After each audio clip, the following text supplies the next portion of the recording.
Assalamualaikum warahmatullahi wabarakatuh.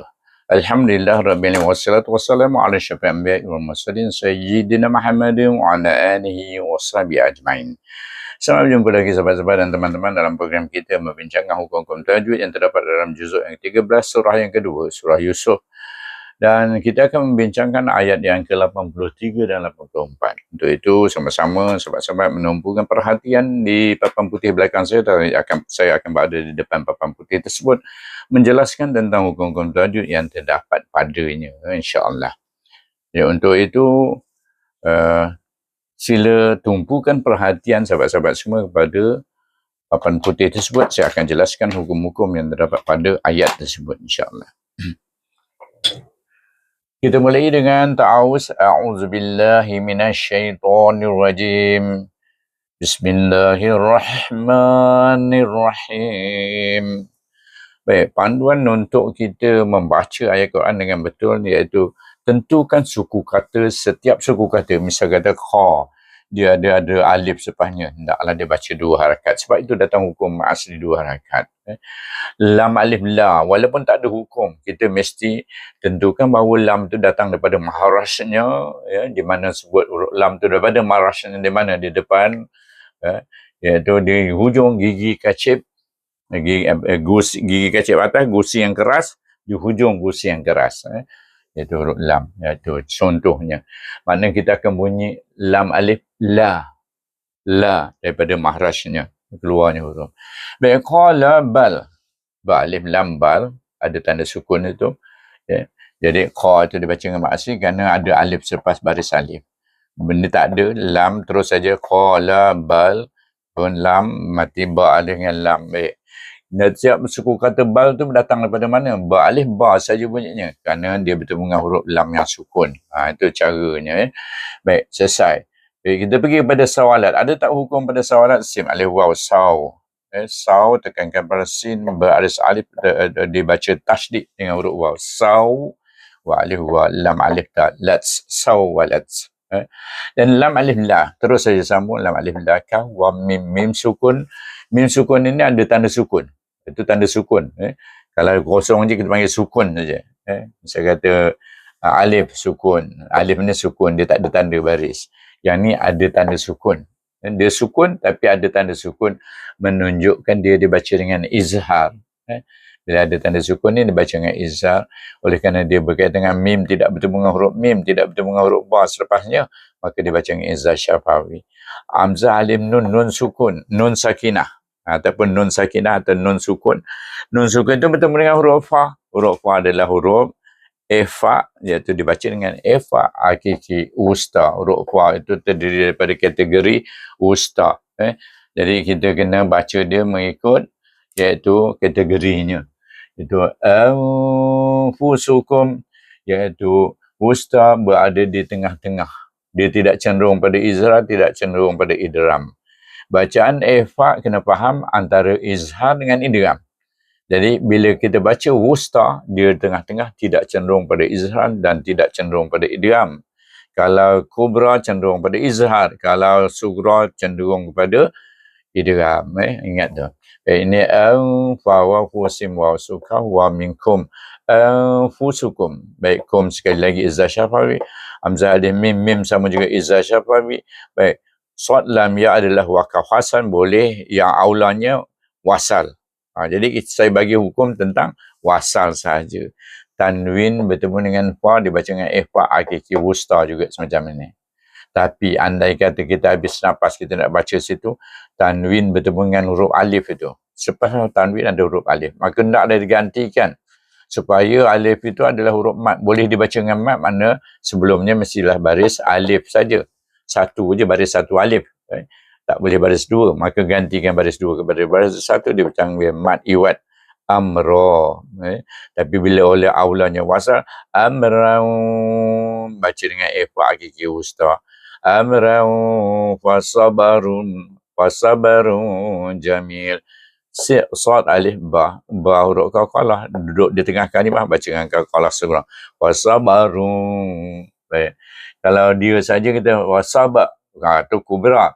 Tapi wasabarum, bila sambung dengan run itu, dia akan jadi qalqalah sughra. Tanwin bertemu dengan huruf jim dibaca dengan ifa hakiki wusta, jim juga ifa hakiki wusta dengan dengung 2 harakat. Ifa semua dengung 2 harakat, dengung 2 harakat. Dan mim ya mi ma asli. Tanwin bertemu dengan huruf ain, huruf halqiyah, maka kena baca dengan izhar halqi bila kita menyambung. Jamilun asallahu. Bila wasal baca dengan izhar halqi pada tanwin, dengan kerana bertemu dengan ain alif asim alif sa bertemu dengan kalimah Allah, idgham syamsikan dulu dan baca dengan tebal kerana sim berbaris alif. Asallah. Baik, ada ya sini, mana nak baca tak payah baca ya ni. Sin alif lam tu, lam yang bertasydid. Asallah, dan dibaca dengan tebal dan dibaca dengan mad 2 harakat. Idgham berserta dengan bacaan tebal 2 harakat. Asallahu. Nun sakinah, apa artikan nun sakinah ataupun nun sukun bertemu dengan ya. Huruf ya adalah huruf idgham ma'al gunnah naqish, n setelah ujung dalam bracket tu, iaitu tidak sempurna. Walaupun zat nun tu dihazafkan, namun dia tetap baca dengan dengung, itu sebab dia panggil tidak sempurna, iaitu huruf ya dan waw saja. Ya tiani, ni dibaca dengan mat asli. Bihim, him, mim sukun, tak bertemu dengan mim, tidak bertemu dengan ba, maka dibaca dengan izhar syafawi.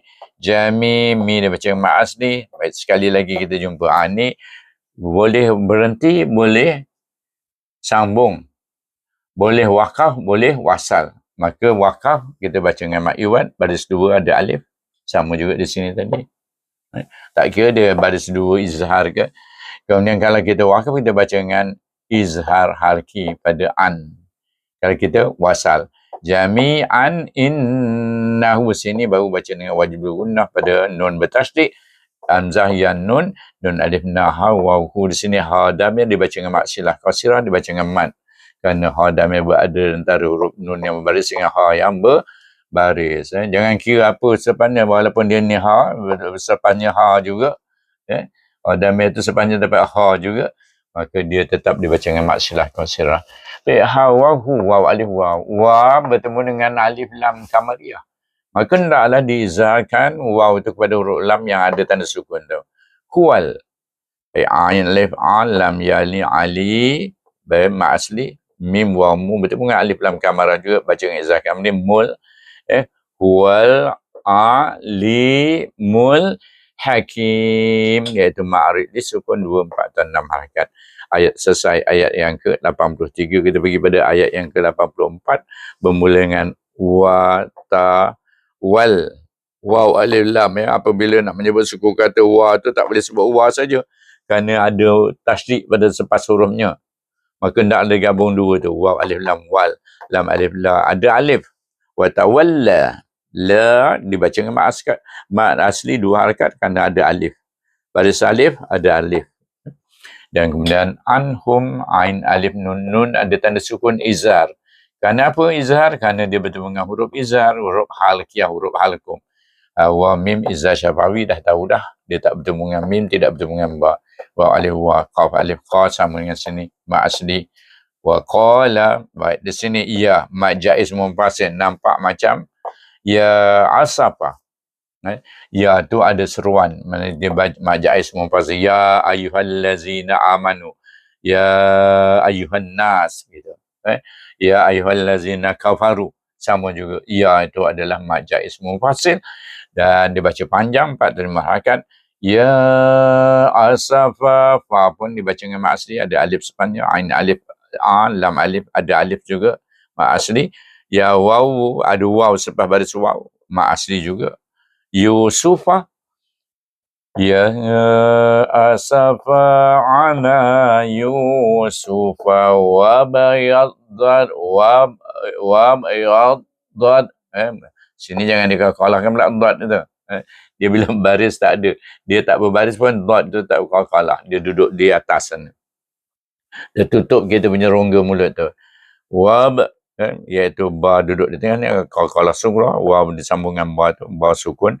Ya dad tak ada apa hukum sana. Ain dibaca dengan lin kerana sebelum ya terdapat huruf baris alif. Nun alif lam mat asli 2 harakat. Ha waw hu. Mim ya min nun alif na tak boleh baca tu, saya buat Izzakamari tu maknanya kita baca minal. Kita tahu dah dia mesti dibaca dengan lam bila dia Izzakamari. Minal tak tengok sana pun tahu mesti baca minal huzni. Fahuwa, sini tak ada apa hukum, sini saya tadi dah ada Izzakamari. Fahuwa tak ada hukum, kaf alif kaf pun tak ada. Sini akhir sekali zaya zi, ada huruf mat di situ dan mim disukunkan dibaca dengan ma'al disukun. 2, 4 atau 6 harakat macam sini juga. Baik, kita baca sama-sama. A'udzubillahi minasyaitonirrajim.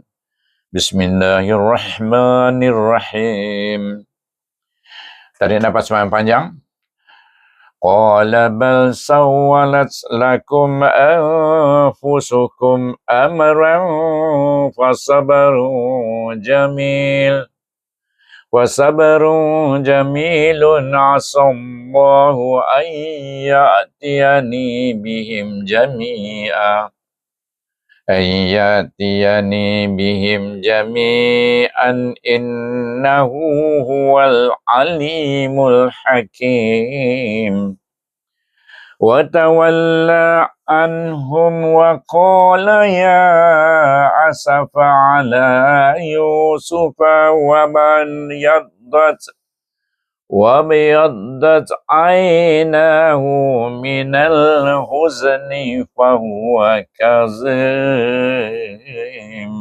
Sadaqallahul azim. Kita lihat apa makna ayat yang kita baca sebentar tadi. Okey, kita perhatikan ayat yang ke-83 dan 84. Baik, selepas abang-abang Nabi Yusuf balik kepada abang-abang Nabi Yusuf balik kepada bapanya iaitu Nabi Yakub berkata kepada mereka, iaitu apa katanya pada anak abang-abang atau anak-anak dia tu, hanya dirimu sendirilah yang memandang baik perbuatan yang buruk itu. Jadi oleh kerana apa? Nabi Yakub lihat dulu Yusuf pun sama juga. Benda yang buruk itu mereka anggap baik padahal mereka telah membuang Yusuf. Kali ini Bunyamin pun tak dibawa balik bersamanya kerana elah Nabi Yusuf yang kita tahu sebelum ini. Maka kesabaran yang baik itulah kesabaranku, kata Nabi Yakub. Aku sabar ajalah. Mudah-mudahan Allah mendatangkan mereka semuanya kepadaku. Jadi Nabi Yakub tu dengan harapan Nabi Yusuf tu dia harap dapat balik padanya. Dia tahu sebenarnya dia seorang Nabi. Mesti Allah bagi tahu dia bahawa Nabi Yusuf itu masih hidup. Baik, sesungguhnya Allah lah yang maha mengetahui, lagi maha bijaksana. Baik, Allah yang mengatur segala kebaikan. Jadi Nabi Yakub akan mendapat kebaikannya di akhirnya nanti. Dan Yakub berpaling dari mereka. Yakub berpaling dari mereka, anak-anaknya, seraya berkata, aduhai duka citaku terhadap Yusuf. Sehingga matanya buta, duka cita dia. Dan kedua matanya menjadi putih kerana kesedihan. Dan dia adalah seorang yang menahan amarahnya terhadap anak-anaknya. Walaupun anak-anaknya tak bawa balik seperti yang dijanjikan, tak bawa balik Yusuf, tak bawa balik Bunyamin, padanya dia tetap sabar. Dia orang yang paling sabar katanya. Dia sabar sehingga matanya buta. Dia sedih, nangis selalu sehingga matanya jadi kelabu. Saya sudahi dengan wabillahi taufiq wal hidayah. Wassalamualaikum warahmatullahi wabarakatuh. Sampai jumpa lagi insya-Allah.